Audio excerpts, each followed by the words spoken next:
Hello, everyone. Welcome back. Welcome back.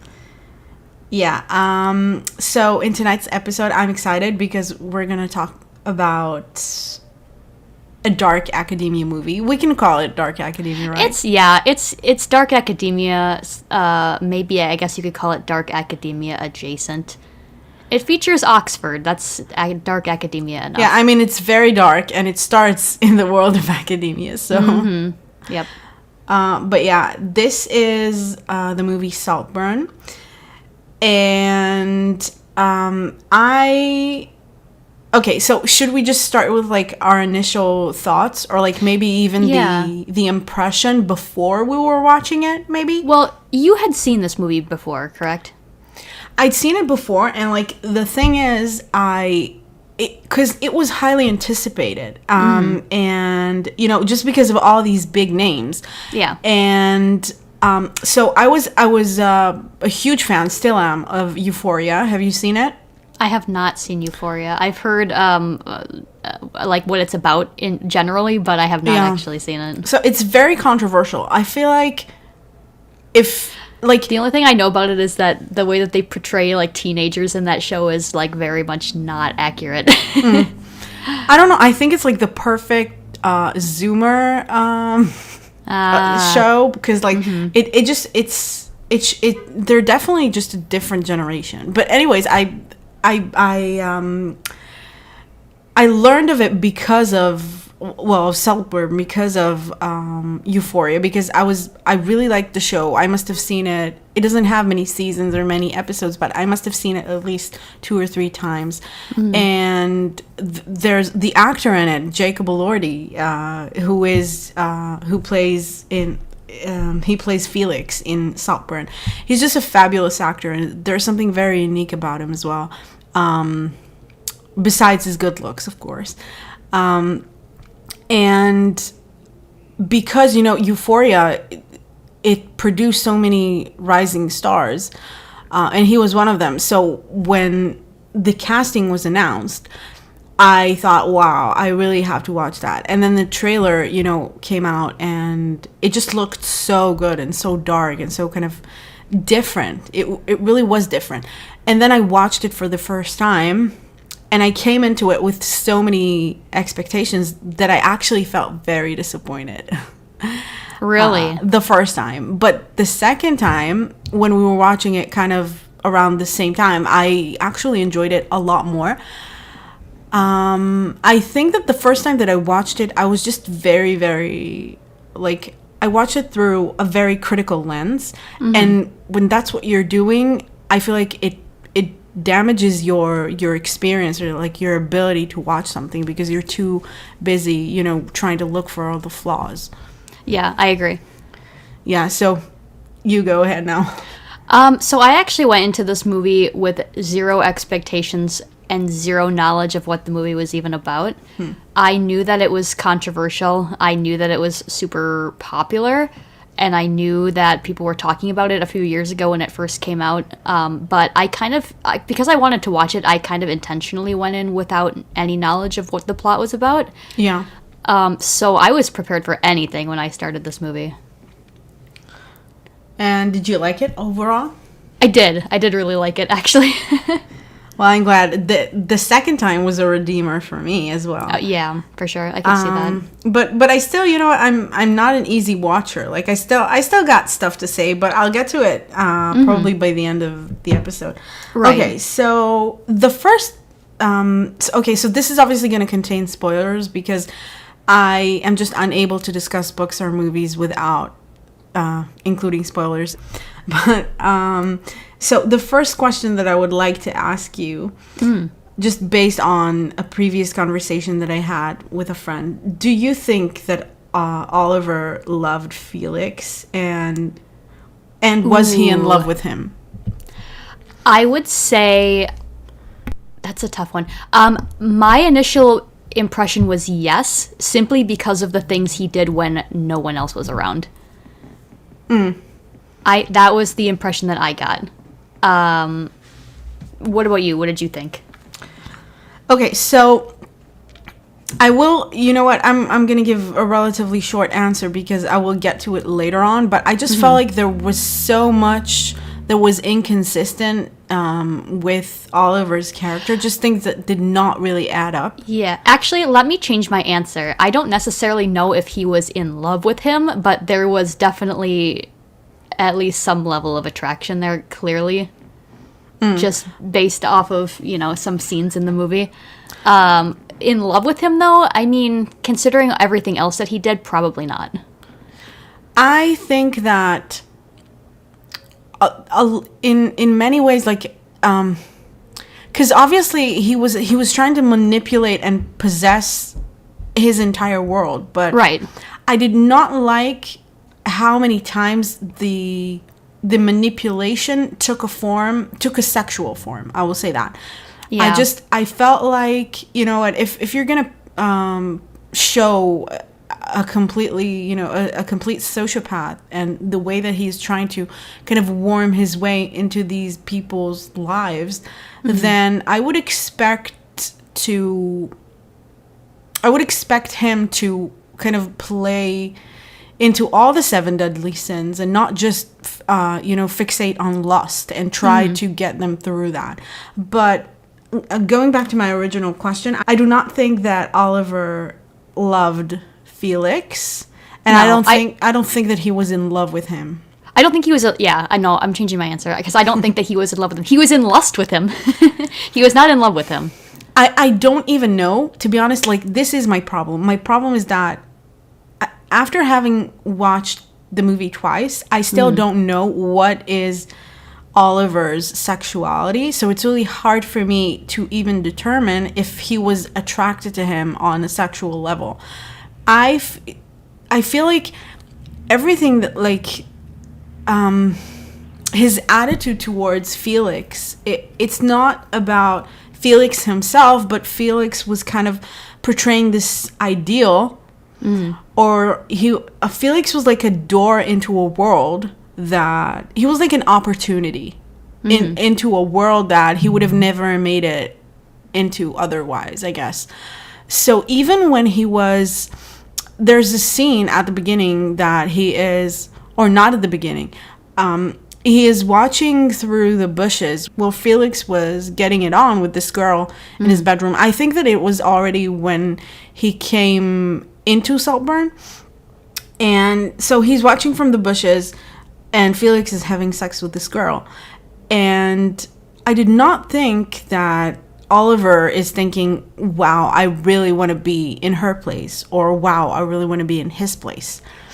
But later on, this girl, I forgot her name, she asked him if he's got booze, and he wants to, have sex with her. And it's like he's trying to claim Felix's place. You know what I mean?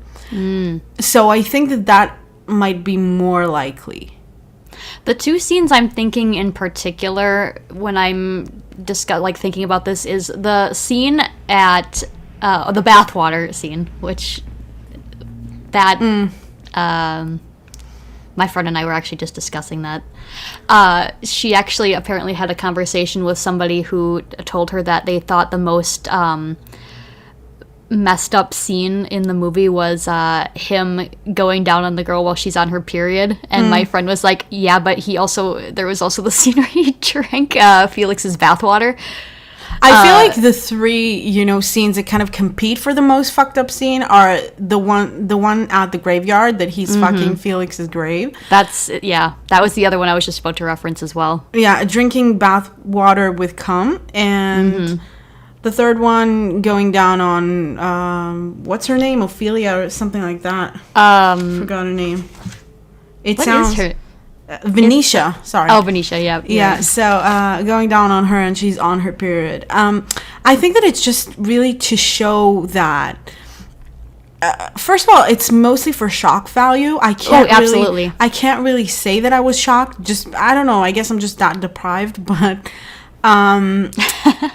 but I do feel like it's mainly to show you that even in a world where, you have a lot of messed up people walking, around, he is even more messed up in comparison. Yeah. Like he knows no boundaries and no limits, and he will do the things that no one else supposedly would. So, okay, here's my question for you then. If you don't think that there was any attraction, what do you think is the justification for the graveyard scene? Okay, Because at this point, he's already, obviously, I mean, Felix is already dead. Yeah. I think that, first of all, it was a carefully crafted plan from the get-go, right? Yes. What he did. So, in losing Felix, it kind of threw a wrench in his, plan, because, again, he saw Felix as this door into the world that he would otherwise never have the chance to get into. And when he died, it kind of happened unexpectedly, or in a way that would have made it more difficult for him.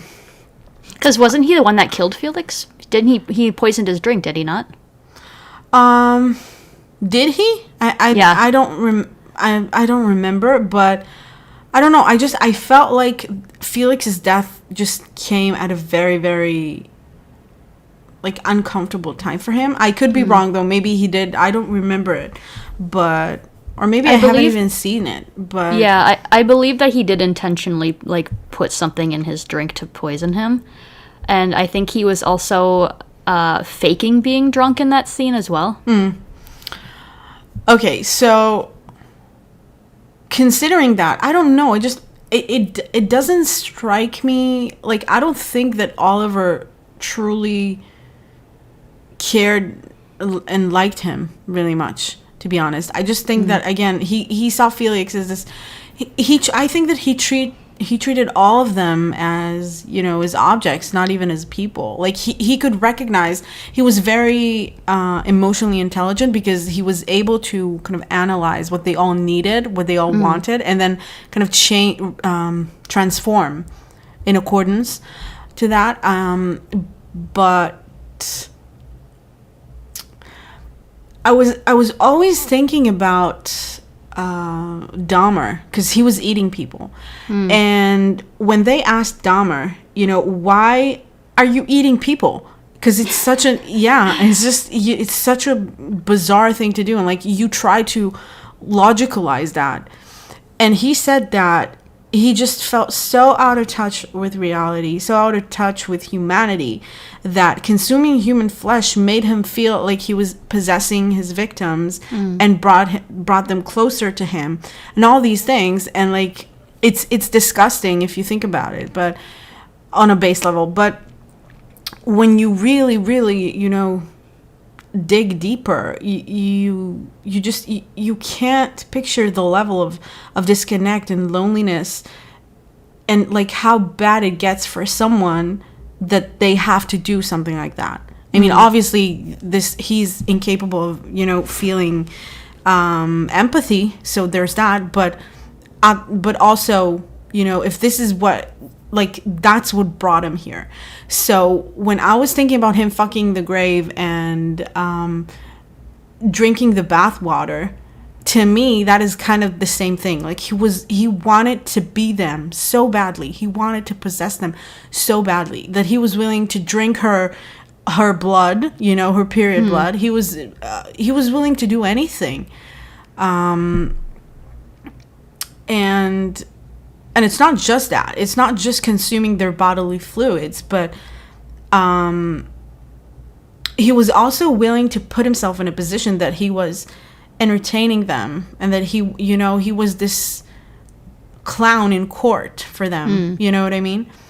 And we saw that in what's her name? The one that was the guest. She was Rosamund Pike's guest, her friend, the one that, she died. She would do anything for attention. That was such a beautiful line. That was such a I think it was Pamela, was it? Pamela, yeah. Yeah, so, well, yeah, anyways. So, I have all these notes, and, they're just, as the movie progresses, like, that's the order. It's really interesting to see the progression. Like you start the movie off with this kind of unassuming, like very nerdy guy who ends up using sex as a weapon so many times throughout the film. Yeah, this is my problem with, okay, you know what? I'm just going to say it now because like I'm not going to wait for later because we've already spoken about it. So I don't want to circle back to it. But my issue with Oliver's character is just that, wait, let me find it. Because there were all these theories going about online, especially, you know, as the movie came out. Now I guess no one really talks about it anymore, but it was just crazy, and there were all these Easter eggs, and I picked on none of them when I first watched it. But yeah, so I was talking to my friend about it, and she said that she didn't think Oliver loved Felix. And I said, if you're obsessed with wanting to be someone, I don't know if you're going to try to suck their bodily fluids from the drain hole. There was definitely something weirdly sexual, homoerotic about it. And this one point that I think was actually a character flaw, I did not feel like Oliver's sexuality came across at all. I didn't get it. If he tried charming just the mother and sister, I think it would have made much more sense. But I'm thinking, like, what I'm getting from it is there was a disconnect between his character and his personality and, like, his means to achieve those things. Like, he doesn't necessarily have to be, you know, bisexual or anything. He was willing to kind of disconnect whatever his actual sexuality was from his goals and how he was going to achieve them. Yeah. I thought Ollie was probably the weakest built character because there were things he did that I didn't agree with. It didn't feel like they coincided with who the character is. I can understand why he'd flirt with the mother and daughter and try to charm them sexually, but I thought that what he did with Farley was stupid and a very long shot. It worked because he got to send that email, but still. And he should have been standing tall and proud over Felix's grave, happy that he finally got out of the way, but he wanted to fuck the ground instead. I don't know. I feel like some of his conflicts or the things that he did just didn't make sense with the character. Yeah, and I feel like that was actually a little bit of a gripe that I had with the film at the end, was the fact that a lot of these things, they tried to make it seem like a big master plan that he had, but a lot of them were pretty coincidental. Like with Venetia's death in particular, the fact that I know she was at a very low point, but he put out the razor blades and she just happened. Yeah, he got lucky more than once. Because like he would give them, these shoves and nudges, but it wasn't like it was still some of his successions were still circumstantial. Exactly. But it's hard to think of him as like a master manipulator when some of the things just kind of boiled down to pure, luck. Yeah. So I do feel like that part specifically was a part that kind of disappointed me, I guess, because I just felt like the character work was not good enough. Like it was not all there in his, because he confused me, and I think if you're gonna, and I mean a lot of it is experienced, or maybe most of it is experienced through Oliver's eyes, right? Because as a viewer, it aims for like how do I say this? So the majority of the audience that watches this movie, they're not that 1%. They are, everyday people like you and me. Right. So we need to be able to experience it through Ollie's eyes. I'm like, oh, he's this outsider. He's not as rich. He's supposed to be more relatable. He's average, blah, blah, blah. So he had to be written, as best as possible to be this relatable and to be able to tell that story. And I can think of, maybe to give an example, The Secret History. Henry, I would say, he's like the most dominant and probably best character, but Donna Tartt knew better than to tell the story through his eyes, because Yeah. if she had done that, the story Nobody would would have been able to relate. Yeah. Well, few people would be able to relate. Exactly. There was a reason that she chose Richard. Richard, that My- was his name, right? Yeah, Richard. My thing, too, with Saltburn is there wasn't a lot of, and I know that this is part of the story as well, but there wasn't much explanation as to why. Like, we see that he's from a very middle-class household. Why does he have these desires to manipulate this family? Like, you know what I mean? His fucking house is nicer than mine. Like, Yeah, so mine much, too. so much nicer than mine. So I don't Yeah. know. But I think that it's just because Are we just trying to write it off as he's just a psycho? Because I don't know. That's I really not think that enough it's just for me. it's a combo. I really think that it's a combo. I know that Oxford is like it's considered Ivy League by European standards, right? Yeah. So I feel like just a lot of people that go there on a scholarship, they feel They have, like, an threatened, inferiority or, complex. Yeah. So, but also I think that his mom, or like when he goes back to visit his parents, I think that they made a couple of comments that kind of tell you who he is. Like in his childhood, that he was, I don't remember exactly what it was, but clearly he was always prone to like delusions, and always thought that he deserved better, that he was, I don't know, destined for greatness or whatever. And so if you're thinking all these things, but combined with being a sociopath, then it's not, it's not gonna end well. Okay, I must have missed that part. If I remember correctly, because when Felix took him to visit his parents, he was kind of being passive aggressive about the secrets that he kept from him. So at one point, like, they mentioned the sisters or something like that, and then Felix said something like, oh, he never mentioned sisters. And then his mom said something about the way that he treated them, or like the way that he always wanted to be an only child, something like that. So it just, it goes to show like the character. By the way, did you see that twist coming a mile away from the get-go watching this film? No, I did not. I Okay. had no idea that. It never occurred to me that he's lying about his father's situation. Yeah, I don't know what it was. I can't explain it, but I was not shocked by that twist. I kind of saw it coming. I feel like the first time that I watched it, everything was just so off for me. But the second time, it was more well-rounded. I wrote down here that there's the scene at the beginning. The counselor is asking Farley, right, about his mom, and he then finds out that the connection between Farley and the mother, that she's like that he's her son, and she is this big thing now. And then by the end of the scene, Farley goes, "Shall we start?" And then it really shows you how quickly with these entitled people the power shifts, because he's okay. So now we realize he's like the master of the room. You know what I mean? It's just, I can imagine it's a very difficult situation for Oliver, because even if you do have intellectual superiority, it's just it proves to not be enough, Right. in that world that he's in. Yeah.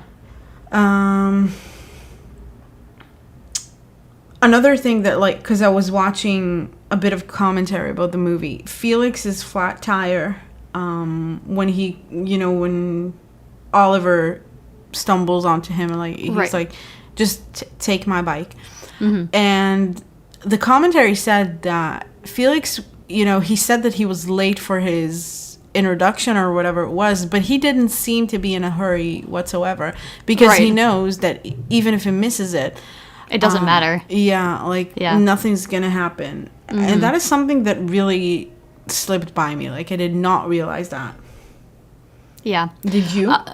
No, I didn't. And it makes me think of there was an actress, I can't remember who it was off the top of my head, a couple years ago who was in that scandal for basically just buying her child's way into I don't know if it was an Ivy League school or if it was just I like remember a very who it was. Yeah. She was in the original Beverly Hills 90210, and Yes. then she was in the second one, in the remake, and she was playing. I don't remember her name, but I remember her face. And she was also in Summerland with Jesse McCarthy, which I love. Who was this? Oh, let's see. I don't remember, but yeah, she like had she had paid in the basically, new in the new 90210, she played the mother, I think. Yeah, yep. It's the same kind of thing. Like if you have enough wealth and privilege, like you don't have to worry about a damn thing. Yeah. Even if you're not qualified to be in higher education, you'll get in. It doesn't matter. You can do whatever you want. That's why there's so many college kids who just, and I grew up in a college town, so like I would see this shit all the time, where they would just kind of slack off and not have to worry about it. Yeah, that is so unrelatable. Yeah. So unrelatable. But yeah, so I did mention in my notes the scene about the window, but we've already talked about that. And then that scene, Oliver throwing his dad's stone and it landed in vomit. That, in the commentary, they were saying that it was kind of foreshadowing to him lying, because he said that his dad had recently died, and so Oliver gives him the stone. He's like, just throw it into the river, and then it lands in vomit. Yeah. So it kind of goes to show, I guess, that he's not really dead, and like something's rotten here. Yeah. I could see that. Also, how do you miss that poorly, where your rock ends up on the on the shore? I don't when you're literally know. standing right above the water. You see, another character flaw. This guy has no aim. He has bad aim. Yeah. Then how the fuck was he able to get everything that he's ever dreamed of? He's that got no aim. That should have been a red flag right there. Yeah. But I did write here, I even underlined this. You could say Oliver loved Felix like Humbert loved Lolita. You know what? I can, yeah. I feel like you're right about that. Yeah. That's funny. It's kind of funny that my mind was able to make that connection, but I stand behind this statement. So the house tour, should we comment about that? Yeah. Oh my goodness, like I was foaming at the mouth. Oh my god, like imagine living in a place like that. You want to live in a Victorian mansion? I really, like really an do. estate, yeah. I really, really do. It's probably wouldn't mind. haunted, but I'll make, Looking at that place, it is 100% haunted. Yeah, but you know what? I'm going to be best friends with the ghosts. Oh, yeah. So, yeah. What were your thoughts about Pamela, their guest for the season? I thought she was a very interesting contrast with Oliver. Where Yeah, I agree. Yeah. God, it's been like 2 weeks now since I've watched the movie, but I'm trying to remember. She was very very passive. I remember that, and she dies, if I remember right. Like, Yeah. they basically ask her to leave, and then I think that what they say is like she moves in with somebody, or somebody has like a place set aside for her, and then she dies like right after that. Yeah, so I believe what happened is that she leaves, but they don't make a big deal out of it because because Oliver finds out about it after she had left, and then he asks, what's the name of the mom, Rosamund Pike's? What's her name? I gotta remember this. Oh man, I loved her. She was incredible. It's like Elspeth, I think is her first Elspeth. name? Oh my goodness. Yeah. What a name. So Don't ask how I remember that. Elspeth. I mean, it's so memorable. So then Elspeth says, oh yeah, she just left early in the morning. We didn't want to make a big deal out of it. And it just goes to show like how everything is swept under the rug all the freaking time with these people. And I'm also thinking of the scene with Oliver and the mom where they're like out like at like the little tent thing, and he makes a comment about how he thinks that she's just she's making everything up, or she's like exaggerating her life, and the mom's like, oh yeah, oh you're right about that, like you're so right. It was beautiful. It was such a good scene. That's a scene that you look at in hindsight and you're like, that was a really good scene. And I agree that she's put there to really shine a light and kind of in contrast, but also it kind of goes to show almost like, because she was just one of many, right? Before her and after her, there were many others that they just used them as lapdogs for the season, and then they've had enough. And by the way, Venetia says this to Oliver.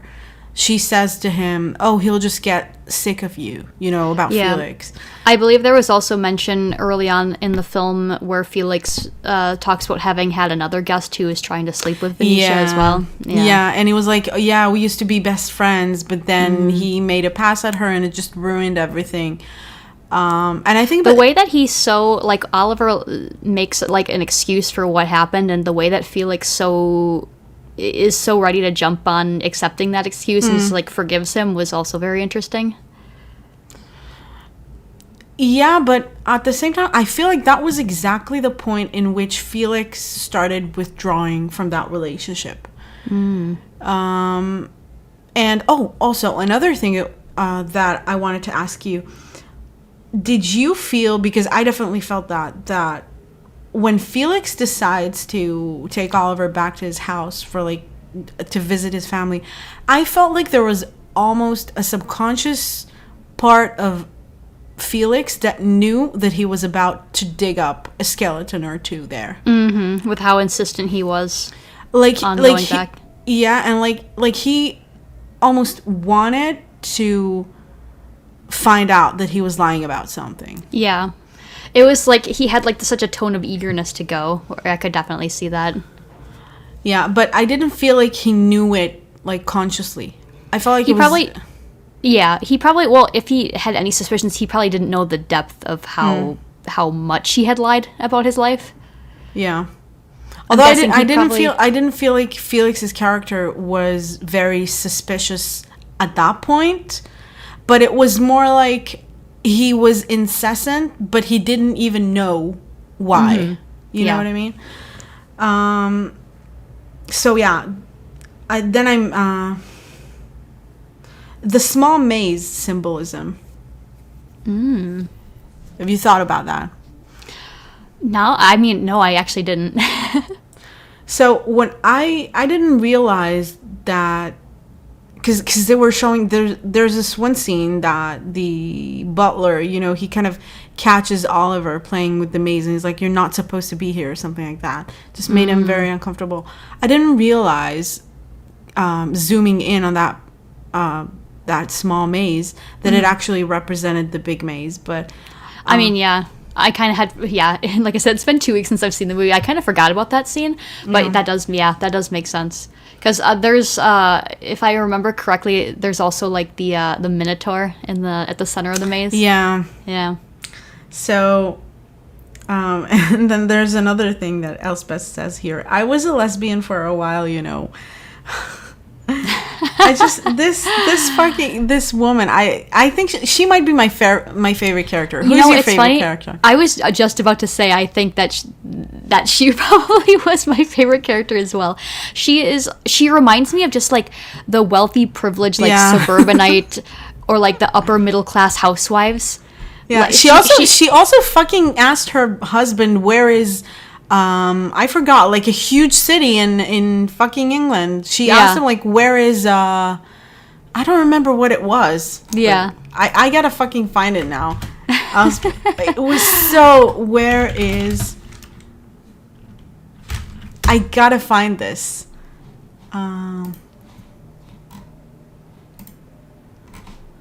Where is, no, Birmingham? it wasn't. Where's Oxford, I think? No, that was not. Where is Elspeth asking? Because I remember this. It was a commentary, and then she asked something ridiculous. Like, she asked her husband something like, darling, where is fucking, I don't know, like, at some place, and it's like a huge city in everyone knows this. Anyway, I can't find it right now, but it was just so funny. Yeah. It was literally something like, darling, where is Nottingham, for example, something like that. Just showing like the complete like how small like and narrow is her world. Disconnect from reality. Yeah, just one of those people who only know the way to the mall. Yeah, that's basically it. But also, I don't know, like, these people, they're just very spineless when you kind of see her in a social situation. For example, when she was talking to Pamela around the dinner table, and Pamela was like, I think that, this friend of mine, they contacted me and they said that they have a small apartment. And then she instantly, because she wants to get rid of her, she instantly goes, Elspeth, oh yeah, an apartment sounds great. And then Pamela says, but also I could stay. And she was like, no, you don't need to stay. I think it's going to be great for you. And then she starts saying, yeah, they have this small bed. And she's obviously trying to get them to pity her because there is no comparison between, a bedroom in this lavish mansion versus a fucking tiny apartment. And she wants to stay, clearly she does, but Elspeth is like, oh no, that's great. Like, I once lived in an apartment with like all common people and it was great. It was like literally she's trying so hard to seem like, oh, I can relate. I've had these struggles too. Like, exactly, and but it's just like so ridiculous. And honestly, if you know any outrageously rich people in real life, then that's exactly what they're like. Oh yeah, they're yeah, exactly. They are like that. It's barely an exaggeration in this film. Yeah. Another thing that I found really interesting in terms of like how Oliver shifts and, changes his face based on the person that he's with. So I believe it was the scene that he goes down on her when she's on her period. He sees her at the window and then he, goes down there and he goes, you're underneath my window. And that statement, like that, using these specific words kind of shows you, because it's not his mansion, it's not his bedroom, and it's not his window. None of it. Like, it's like he's kind of projecting into the future, like, this is my, like, I belong here, basically. Like, this is my window. I don't know if I saw it like that. I saw it more as like, because she's clearly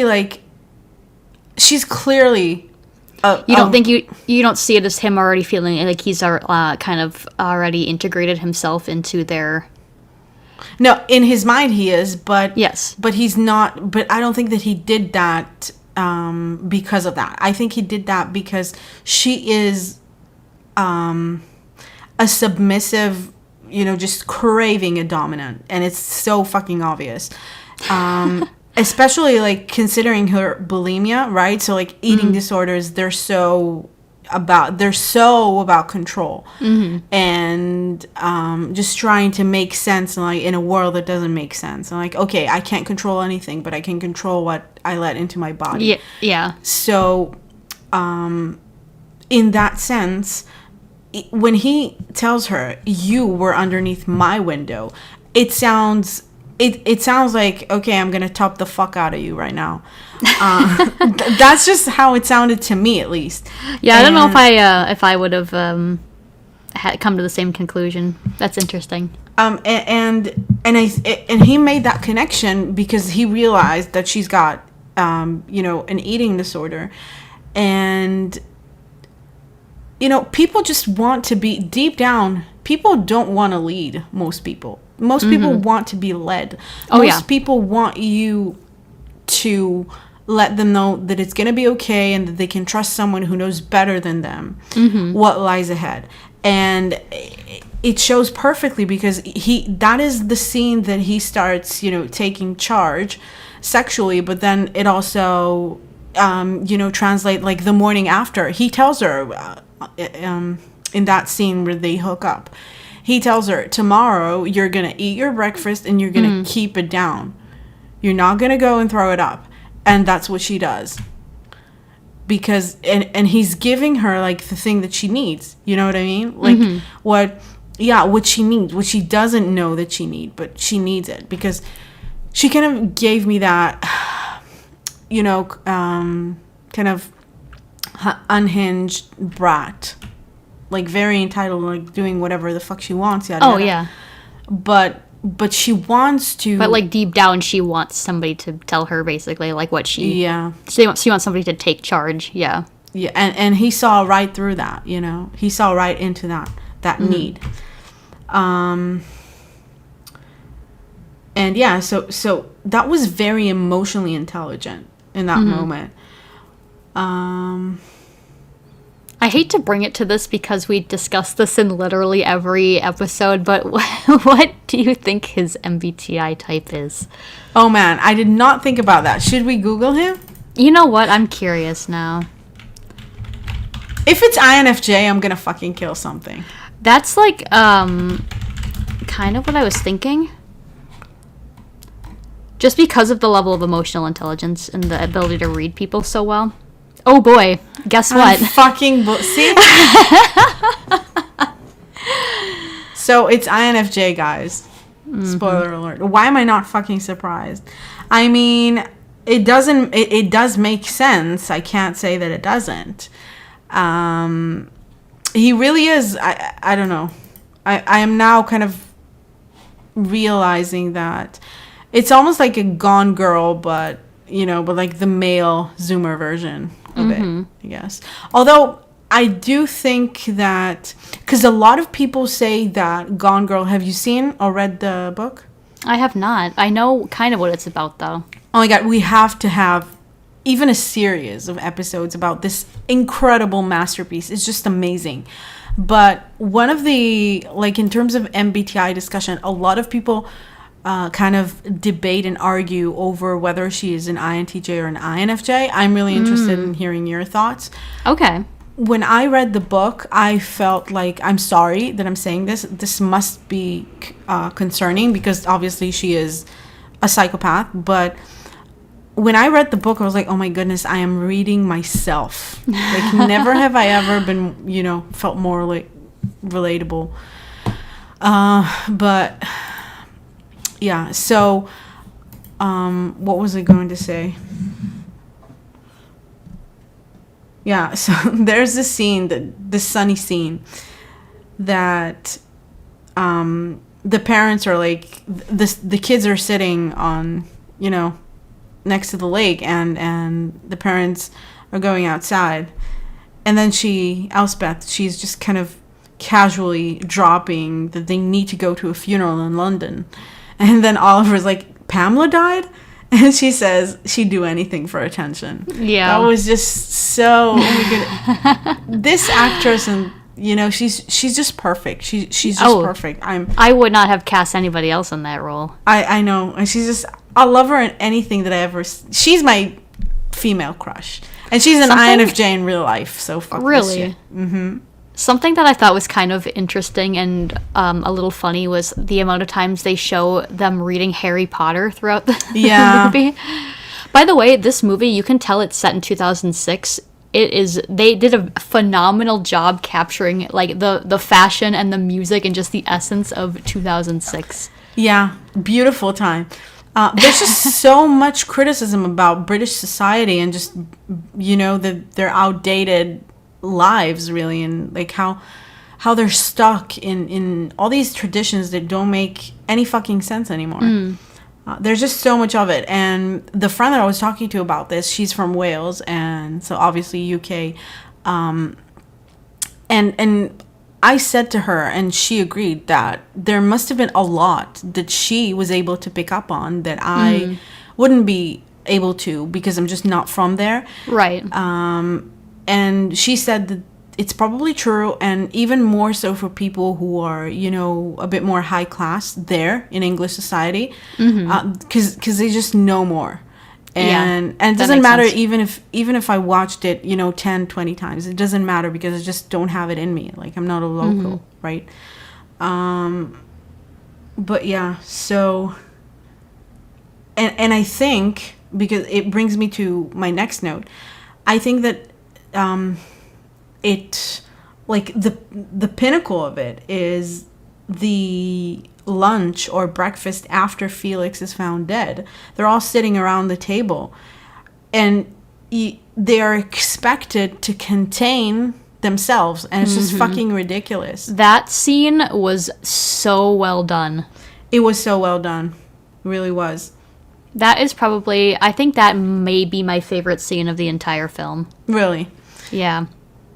It definitely, like, it brings you to some sort of climax. Like, you feel that, you know, it's like a roller coaster, and you're feeling like the... I'm also looking at it from, like, an acting standpoint. Like, the actors in that scene, it was, they were amazing. Yeah, and you know what? In a sense, in that scene, every actor or, like, every character brought its essence to the essence of the character. It's just one scene. That was just beautiful. I like the parallel with that scene at the dinner table versus the very first scene when they're having breakfast at that same dinner table. Just, like, if you compare the two scenes, it's very interesting. Yeah. And it also shows you, like, how quickly Oliver adjusted. Yeah, because you see, that's exactly what I mean. Like, that the first scene, he comes and eats breakfast with them, and you can tell, like, he's extremely, like, uncomfortable. He's out of his element. And then in that scene, everybody else is losing their mind, and he's, like, has more composure in that scene. Yeah, his adjustment, you know, skill is just off the charts. Really is. But yeah, that was a really interesting one, especially when Farley went off the deep end. It was beautiful. That was another thing too that I kind of wanted to discuss in this episode as well, was the use of imagery in the film. That was one scene where after they shut the blinds and the room is entirely red. That was good set choice. I know, it was so aesthetically pleasing. So Felix's funeral, this is another thing from the commentary that I did not really think about, but they mentioned the Great Gatsby, and how whenever they would throw a party, you have the entire world attending, and everyone is so eager to partake, you know, in their wealth and abundance. But in the funeral, the only people present were Ollie's family, Felix's family, and Oliver. Yeah. It kind of goes to show that, you know, when they're down, no one is there for them. Yeah, I'm also kind of reminded of the scene where they have Oliver's birthday cake and they're singing happy birthday and none of them know his name. Yeah, exactly. Just, you know, it's very, very, it's a good lesson. That was actually my favorite part about The Great Gatsby. And let's talk about the grave scene. I know that it was largely improvised. I think that the actor, like, it wasn't written that way, but I think that at some point the actor just started stripping and doing what he did, and they caught it on camera and they just decided to go with it. You know what? When the scene started, I don't know. As soon as he started, like, taking his shirt off, I was just like, he's gonna do that. Yeah, I don't know. Maybe because the character has been just so depraved up to that point, I was like, I just had a feeling that was what was gonna happen. I don't know what I thought. I think that there's something. I feel like there are just either things that I'm too stupid to get about this movie, or I just felt like there were a lot of mixed signals and things that just did not make sense to me, like, in my brain, because you know, you're putting like, there's a man stripping over another man's grave, and it's raining. There's something very, when I think about that, without the fucking, you know, putting the fucking aside for a second, there's something very cleansing about the idea of it, because rain is about, cleansing, becoming pure again, yada yada. It's like, I don't know, a fresh start or whatever. And he was crying too, if I remember correctly. Yeah. So there's something very purifying, I guess. Yeah, this movie does give a lot of mixed signals. But I don't know, maybe that was just another point of it, really, that it's all very phantasmagoria, I guess. Just a lot of deceit. Yeah, there's a lot to dissect here, which getting into that would take us a very long time, but yeah. Something I also really enjoyed, kind of going back to like the symbolism in the movie, was the use of mirrors. Was very cool as well. A little on the nose, but still really cool. I think of the scene where he's like in the bathroom. I think it's towards the end of the film, and you can see he's got like the mirror with like the main panel and then the two sides. Yeah. You can see his reflection in the middle, and then on one side he's like in the light, and on the other side of like on the other mirror he's in the shadow. Yeah. Like, I thought that was it was great. And when he broke the mirror at night, and then he got up in the morning, and the mirror was fixed. Yeah, and it's just that exactly that how do I say this? That right there is a depiction of like how no matter like what they do and what atrocities they commit, money can fix it all. You know what I mean? There's always going to be somebody there to pick up the pieces. Yeah, and sweep everything under the rug. That was literally and metaphorically. Yeah, it was great. What did you think about the dancing scene at the end when he's naked, living his best life? Ooh. I don't know. I feel like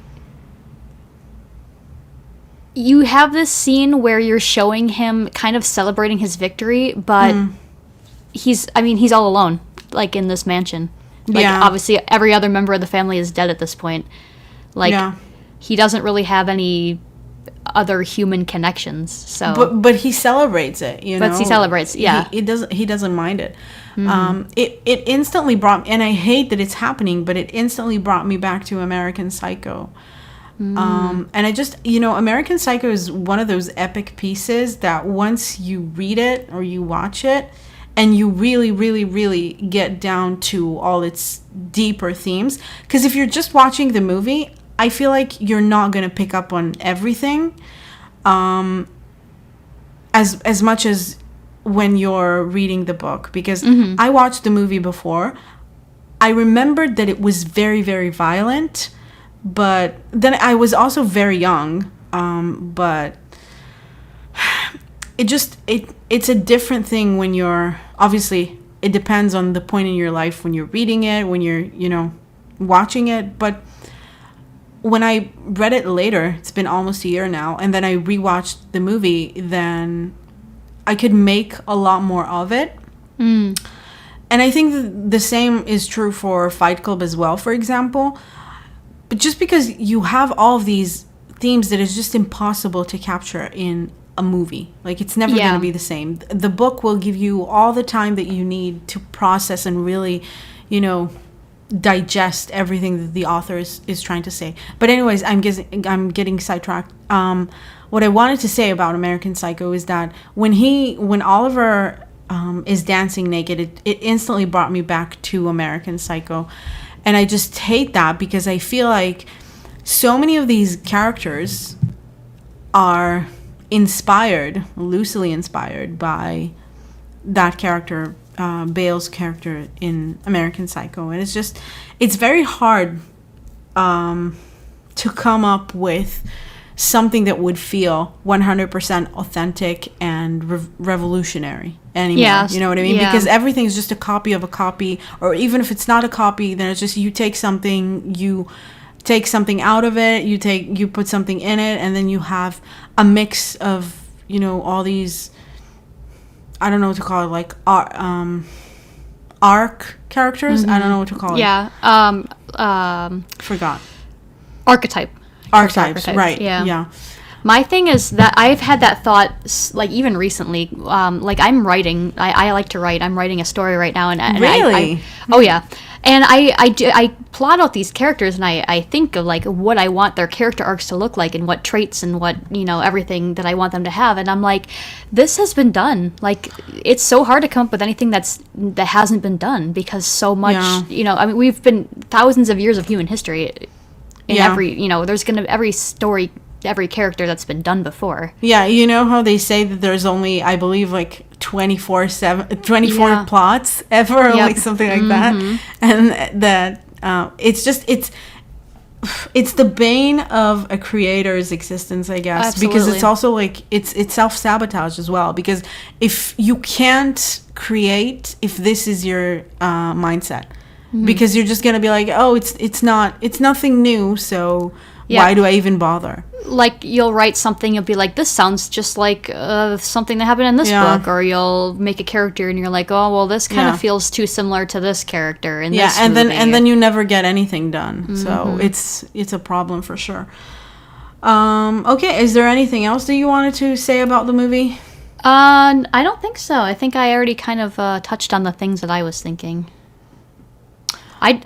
For, like, we can talk about this and pick out the flaws and everything. As a movie, I did really enjoy it. I thought it was it was an interesting watch for sure. I could see the issues and, like, things that could be fixed and issues I had with the film. But the movie was, 2 hours long, and I was thoroughly entertained the whole 2 hours. I agree. Yeah. When I watch a 2-hour movie, it's just, I don't want it to be any part of it that I just feel like, oh my God, this is too long. Yeah. And it doesn't, like in Saltburn, it doesn't happen. Like there's no filler.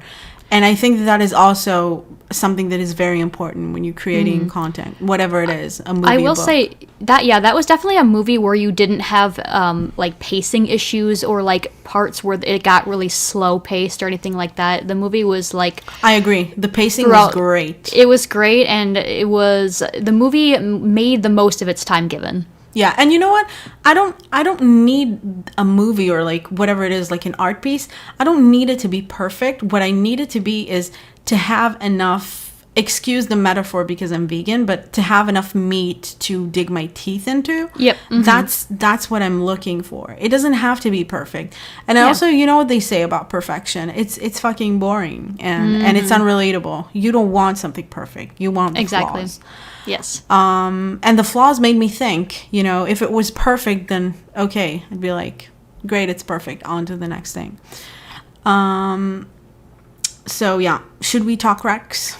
Sure.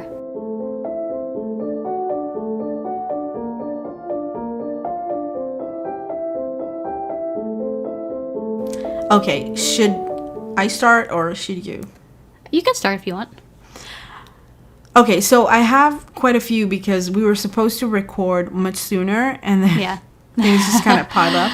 But I'm going to try to keep this short. There is a book series by L.M. Montgomery called Anne of Green Gables. Oh, yeah. It's a classic, so pretty sure a lot of people know it. But I've been watching So I read the first book recently, and then I started rewatching the TV show on Netflix. It's called Anne with an E. And I've heard of that. It is such a wholesome series, and it's perfect for fall season. It's such, a comfort, and you see them, and they're obviously it's periodical piece. Mm-hmm. So you see them, lighting a fire and cooking all these scones and cakes and stuff, and it's just so wholesome and cozy and nice. It's a comfort watch for sure. So it fits the fall vibes. Yeah, it really does. So I've been binging that, finished already. And it's not very long. It's like 3 seasons and 10 episodes per season, something like that.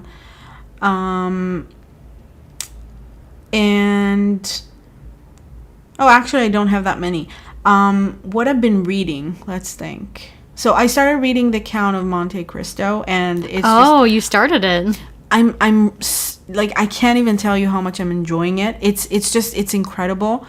And reading it, I feel like it's the perfect book to movie script. Like, it's just perfect.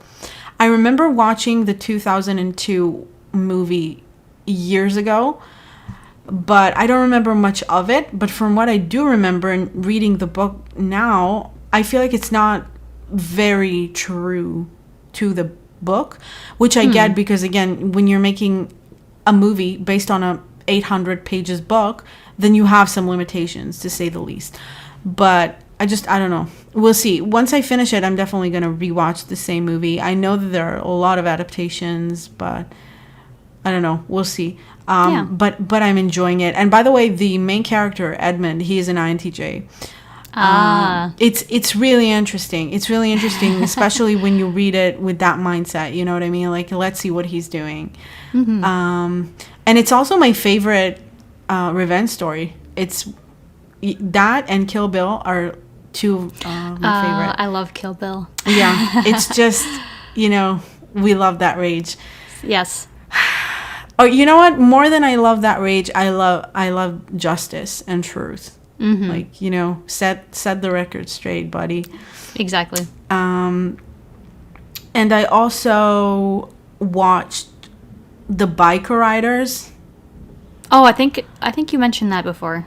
So it came out in like 2 years ago already, and it's one of those things that one of those movies that I was really hyped about.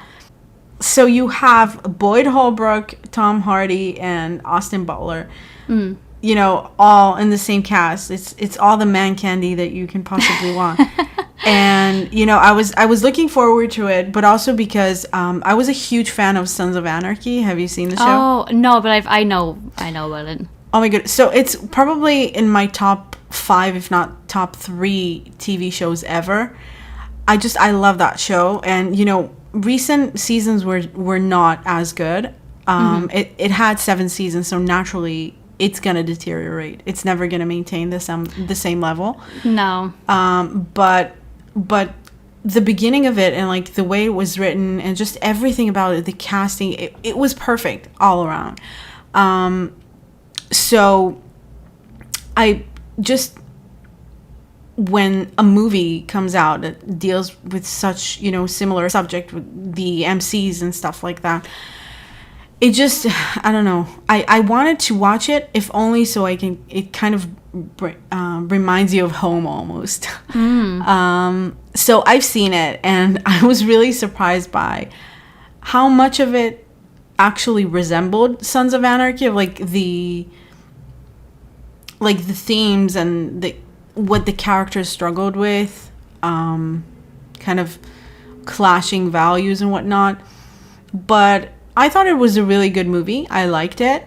And yeah, I don't know. Just Tom Hardy is such a fabulous actor. He really is. It's funny that you're gonna hate me for this. I apologize, but I literally was just driving home with my friend the other day, and we saw a billboard for Venom. Like, there's a new Venom movie. Yeah. And we both agreed. I don't know. We just don't see it with Tom Hardy. He's not our genre of man. I'm sorry. Really? Yeah. But Venom. I mean, hear me out. But he's got bad teeth. What do you mean? Yeah. I mean, Hardy's teeth, to be fair, are not that great either. But I don't know. There's something about. I'll tell you what. There's something. First of all, Tom Hardy. He's English, so that's already like the accent. First thing, and he's your average man. He didn't come from wealth. He's not a Napo baby or anything like that. And he's very humble. Like, there'd been reports of him, whenever he starts a project, or doesn't matter, he walks into the room, he will shake hands and present himself to every person, like from the janitor to like the producer or whatever. And it's just like people like that, I really, really appreciate them. Him, Keanu Reeves, Christian Bale, like, they're down to earth. And when you think about their net worth and what they're doing and the way that they're behaving, it's amazing. Like Adam Sandler, there's a picture of him eating pickles in downtown New York, wearing a t-shirt. How can you not love that? You know what I mean? Especially like considering Hollywood, it's everyone's so fucking full of themselves. It's disgusting. Yeah, that's fair. But yeah, I don't know. I love Tom. I can't even remember what was the part that made me fall in love with him. But he also he was in the best adaptation of Wuthering Heights that I've seen in 2 parts. Okay. Yeah, he was starring with who later became his wife, Riley something. Okay. It was just, it was so good. It still is my favorite adaptation. So yeah, The Bike Riders, I really like that one. And the last thing is not really a rec because I'm still I haven't started watching it yet, but I'm having thoughts. I've been having thoughts for a very long time about watching Interview with the Vampire, the TV show. Oh, yeah. I don't expect it to be amazing just because, I don't know. It's just everything's less good nowadays. Yeah. I'm sure my boyfriend will watch that. He's very into vampire fiction. Yeah. So he'll probably watch it, and I'll have him tell me what his thoughts on it are. It's not new or anything. It came out, I think, 2 years ago already or something like that. Oh, okay. He might have already seen it then. Yeah. Let me know. I will get to it. I don't know when. We've spoken. I've mentioned American Horror Story before. It's been probably over 2 months now, and I still haven't finished the show. I know it's just but I don't. You know what? I'm gonna try, and then maybe I'll move on to Interview. You know with the Vampire. how many months I've been saying I need to watch the new season of House of the Dragon and still haven't gotten around to it. I haven't either. I haven't either. I don't know. It's just fucking time, man. I get up in the morning, and some days I feel like, I'm beating time, and sometimes time is kicking my ass. Yeah. But yeah, that is your turn. Cool. I haven't had time to do literally anything in my life because of work and our current situation at work. But I will shout out. I mentioned a little bit ago that I've been writing. I've been using Pro Writing Aid. Man, that thing is kind of a game changer. I'll see it as I progress in this project how much I still enjoy using it. But that thing it's pretty good. If you're a writer, I would highly recommend either that. I know there's other programs too, like Grammarly. I haven't tried that one, but Pro Writing Aid, it's been really, really helpful for me for writing. I heard about Grammarly, but what exactly does it do? So it will pick out, if you have issues with the grammar, obviously it'll pick that out. If you have issues with spelling, it'll pick out, any spelling mistakes. Another thing that I really like about it, though, too, is sometimes I feel like my sentences, I'll start writing something and then I'll get into a groove of writing, and then a lot of my sentences will sound a bit repetitive. It's really good at going in and picking those things out and then suggesting ways you could rephrase. So if you struggle with stuff like that, where you feel like your sentences are starting to kind of sound repetitive, that's a really good tool to use. Sounds great. But it's good at reformatting anything. It'll pick out if you have sentences that are too long or too wordy or too they could be broken up into multiple sentences. It picks out things like that too. Whatever AI program they're using for that, it does a pretty good job, I feel like. Cool. That's cool. Yeah. I don't really have anything else to recommend. That's about it. Oh my goodness, you need to watch something. I know. Are you not reading anything at the moment? I'm still slowly reading Lapvona. I haven't finished it. I know one of my local bookstores is doing a book club for it. So I might hop in on that because they're doing it for Halloween. But I'm slowly getting through that novel. Like I said, how long is it? It's let me look it up actually. It's not that long. I want to say 300 pages. It's probably 300. Let's see. It is 320 pages. Yeah, so average. I've been reading Jay Kristoff's Empire of the Vampire. Have you heard of it? I actually don't think I've heard of that. You might know the cover, because it's such a, it's a very fantasy, a high fantasy, the cover of it. It's beautiful, and I've seen that cover pretty much everywhere here. And it's been on my mind for a while. And then, just with the turning seasons, I feel like this is the season. This is the vampire season. I've been craving vampire and vampire smut. Actually, my roommate has been, or I don't know if she finished it, but she was listening to A Dowry of Blood. Oh my goodness, it's on my list. I heard her listening to it. I'm like, I really want to read this now. Oh my God, I have to. And there's another one, I forgot what it's called, but maybe something, no, let me find it. Because you might be interested in reading that as well. I think it's like from the same author or like the same style or whatever. One second. And this episode's gonna have a lot of editing, I feel like. An Education in Malice. Oh, I've heard of that one. So apparently A Dowry of Blood and An Education in Malice are set in the same world. So and it's a short story, A Dowry of Blood. So I'm probably gonna read both. If I really like A Dowry of Blood, I'm gonna read both, probably back to back. Okay. But I'm just really in the mood for vampires, and so I started this one. And the thing about me, I have major reservations going into fantasy, just because I don't like, and I know that this is pretty much the point for fantasy readers, but I don't like the idea of having to study an entire lore for an entire universe every time that I read a book or like a series. It's very difficult for me, like just getting into that mindset. But I don't know, with this one, the writing is, it's flowy. It's a very, very long book though. I'm reading it on Kindle. It's very long. I'm not sure how many pages, but it's very long. And I just looked it up, and Education in Malice is a Carmilla, not retelling, but like it's based on Carmilla. That's interesting. And we just read Carmilla, last year? Yeah, that's right. So I'll probably check out both, but I really want to finish. I think it's gonna be like a 3-book series, the J. Kristoff one. But yeah, I'll probably read the first one. I'm really liking it so far, and if I like it, I'll move on to the next one. We'll see. I don't know what. But I use it as a reprieve from Count. So yeah, that's one of those ones where I feel like you definitely have to break it up into sections, because that book is like 1,000 pages, right? My specific edition is around 200 and something. It's a Wordsworth classic, and I fucking hate those. The covers always look like a 7-year-old playing with Photoshop. That's what it is.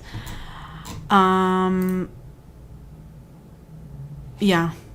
So, yeah, I guess cool. We will call it a night or day. Depends on where you are. So that about wraps it up. It's been over an hour, which has been pretty typical for us. And we will return again with more story time. Yes. Get back into that. I know. Those shenanigans. Yeah, can't wait for that. So thank you for tuning in. Thank you so much. We'll see you in the next one. Bye. Bye-bye.